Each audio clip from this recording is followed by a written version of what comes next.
সংবাদ সবাইকে স্বাগত জানাচ্ছি আমি ফিরোজ তোহা। শুরুতে সংবাদ শিরোনাম জানিয়ে দেব সর্বশেষ গুরুত্বপূর্ণ আপডেট সংবাদ। শুরুতে শিরোনাম।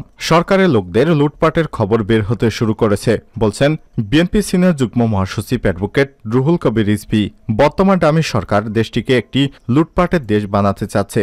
দেশ থেকে হাজার হাজার কোটি টাকা পাচার করেছে আওয়ামী লীগের নেতা এবং তাদের ঘনিষ্ঠজনেরা বলে জানিয়েছেন বিএনপির সিনিয়র যুগ্ম মহাসচিব অ্যাডভোকেট রুহুল কবির রিজভী। এরপর জানিয়ে দেব ডোনাল্ডোর সফরে বিএনপির মাথা খারাপ হয়ে গেছে বলছেন পররাষ্ট্রমন্ত্রী ড হাসান মাহমুদ। জানিয়ে দিব ডোনাল্ডোর কথার পরে মির্জা ফখরুলের বক্তব্যের আর কোনো মূল্য নেই দাবি করেছেন আওয়ামী লীগের সাধারণ সম্পাদক এবং সড়ক পরিবহন ও সেতুমন্ত্রী ওবায়দুল কাদের। এদিকে বিএনপির আরও 4 নেতা বহিষ্কার। দলীয় সিদ্ধান্ত অমান্য করে তৃতীয় ধাপে উপজেলা পরিষদ নির্বাচনে অংশগ্রহণ করায় আরও 4 নেতাকে বহিষ্কার করেছে বাংলাদেশ জাতীয়তাবাদী দল বিএনপি। এদিকে বিদেশি ঋণ নির্ভর প্রকল্পের অগ্রগতি জানানোর নির্দেশ দিয়েছেন প্রধানমন্ত্রী শেখ হাসিনা। এবং সর্বশেষ জানিয়ে দেব গাজা ইস্যুতে বাইডেন প্রশাসনের আরেক কর্মকর্তার পদত্যাগ। হামাস ইসরায়েল সংঘাতে ইসরায়েলকে সমর্থন অব্যাহত রেখেছে যুক্তরাষ্ট্র। ইসরায়েলের প্রতিরক্ষা ব্যবস্থা জোরদার করতে কোটি কোটি ডলারের অস্ত্র সহায়তা দিয়েছে দেশটি। একই সঙ্গে গাজায় দখলদার ইসরায়েলি গণহত্যা এবং যুদ্ধ অপরাধের বিষয়ে নীরব ভূমিকায় রয়েছে মার্কিন প্রশাসন। এই পরিস্থিতিতে গাজা উপত্যকায় ইসরায়েলি আগ্রাসনের অব্যাহত সমর্থন দেওয়ার প্রতিবাদে পদত্যাগ করেছেন মার্কিন প্রেসিডেন্ট জো বাইডেনের আরেক কর্মকর্তা। খবর আল জাজিরার। প্রিয় দর্শক, এতক্ষণ শুনছিলেন সংবাদ শিরোনাম, এবারে বিস্তারিত। তবে তার আগে অনুরোধ থাকবে আপনি কোন স্থান থেকে আমাদের চ্যানেলটি দেখছেন কমেন্ট করে জানিয়ে দিন এই সংবাদ সম্পর্কে আপনার মূল্যবান মতামত। প্রিয় দর্শক, ভিডিওটি ভালো লাগলে ভিডিওটিতে একটি লাইক দিয়ে বন্ধুতার সাথে ফেসবুকে শেয়ার করে দিন। এবারে বিস্তারিত। সরকারের লোকদের লুটপাটের খবর বের হতে শুরু করেছে, বললেন রুহুল কবির রিজভী। বর্তমান ডামি সরকার দেশটিকে একটি লুটপাটের দেশ বানাতে চাচ্ছে। দেশ থেকে হাজার হাজার কোটি টাকা পাচার করছে আওয়ামী লীগের নেতা ও তাদের ঘনিষ্ঠ স্বজনরা বলে জানিয়েছেন বিএনপির সিনিয়র যুগ্ম মহাসচিব অ্যাডভোকেট রুহুল কবির রিজভী। বৃহস্পতিবার উপজেলা নির্বাচন বর্জনের দাবিতে রাজধানীর শান্তিনগর বাজার এলাকার সচেতনতামূলক লিফলেট বিতরণ শেষে তিনি এসব কথা বলেন।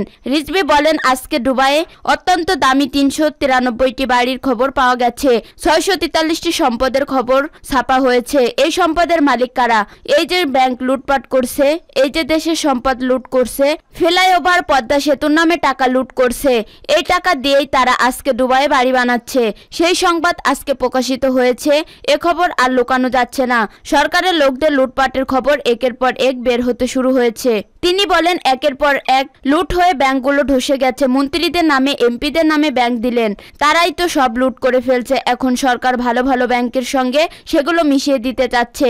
এভাবে তারা জনগণের টাকা, জনগণের সম্পদ লুটপাট করছে, পাচার করছেন। তাই বাংলাদেশ ব্যাংকের ভিতরে কি হচ্ছে সেটি বাংলাদেশের মানুষকে জানতে দেওয়া হচ্ছে না। সেখানে বিধিনিষেধ আরোপ করা হয়েছে যাতে সাংবাদিকরা প্রবেশ করতে না পারে। বিএনপির এই নেতা বলেন, 4 দিক থেকে ব্যর্থ হয়েছে সরকার।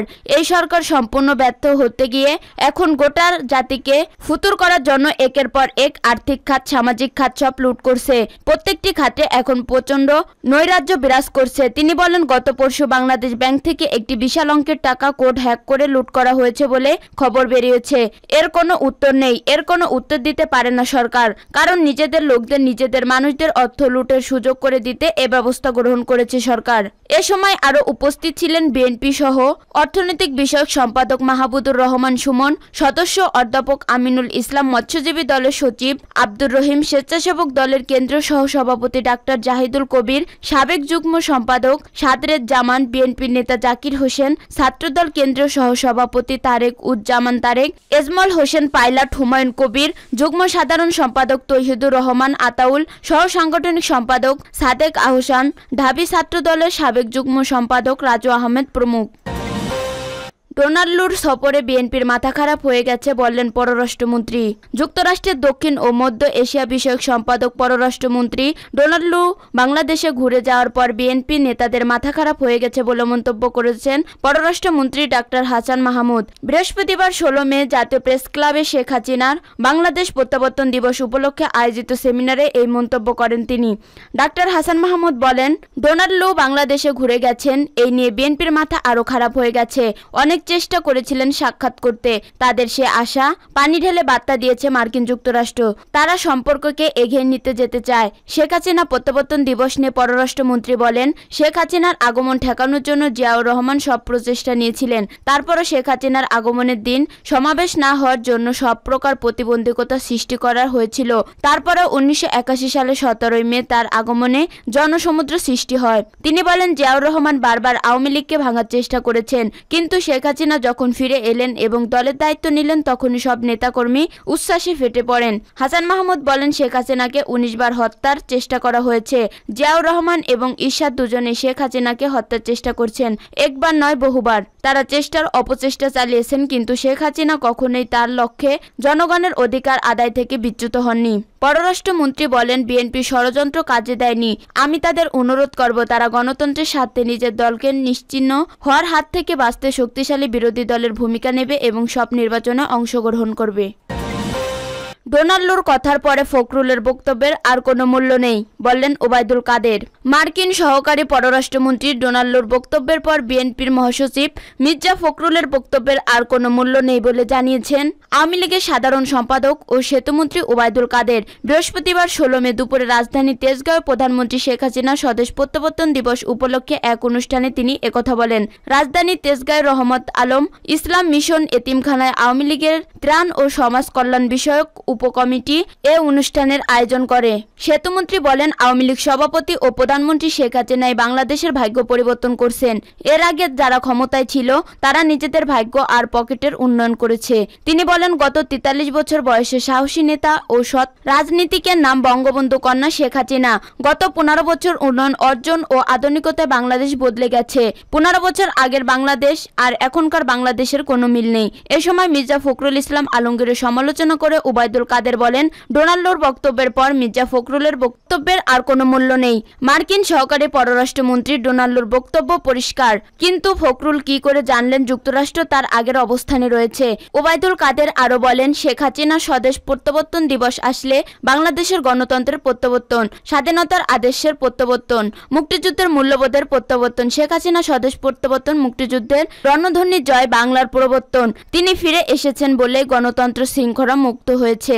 আওয়ামী লীগের ত্রাণ ও সমাজ কল্যাণ উপকমিটির সম্পাদক আমিনুল ইসলাম আমিনের সভাপতিত্বে অনুষ্ঠানে আরও বক্তব্য রাখেন স্বরাষ্ট্রমন্ত্রী আসাদুজ্জামান খান কামাল, আওয়ামী লীগের সাংগঠনিক সম্পাদক মির্জা আজম প্রমুখ। বিএনপির আরও 4 নেতা বহিষ্কার।